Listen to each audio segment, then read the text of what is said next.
drop my sleeve hand to the ankle and pull for this ankle lock. Now I have the ankle, tuck it in, sit. An ankle pick into an ankle lock, just by itself, okay? So we're gonna do this very similar to how we would do like Kochi-gari, okay? We're just gonna walk back and forth. When I step forward, he steps backwards. We're gonna walk like this.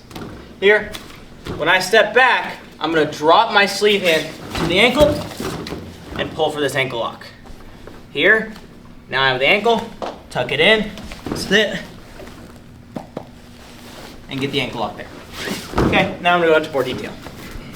Here, so we're just gonna set this up, very basic, very similar to Kochi-gari, right?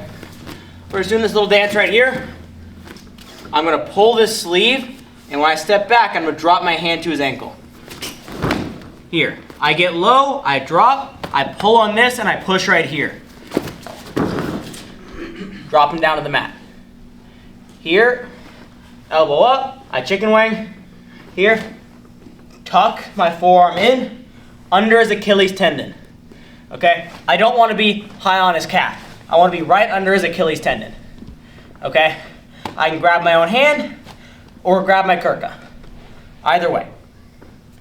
Outside foot, heel to hip. Heel to hip right here, and I squeeze my knees together. Okay?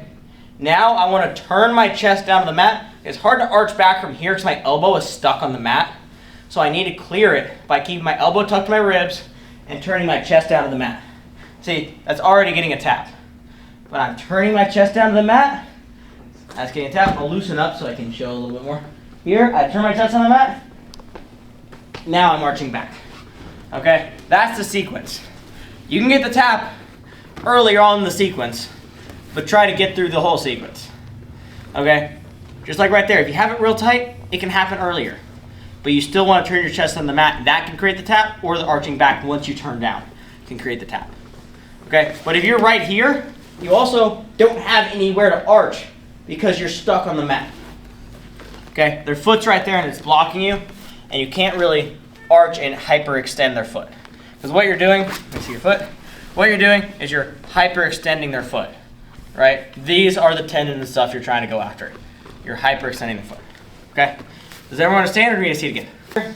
Step, drop to the ankle. You see I'm kind of punching him in the face right here? That's one of my off balance, like that's part of my kazushi or off balancing. Pull the ankle, push. Flare the arm, tuck under the Achilles. Tuck under the Achilles. I can grab my kurka or grab my own hand, but I'm gonna sit outside foot to the hip. Chest is turning down towards the mat, and I'm arching back from there. All right, hands up. Ready, 1, 2.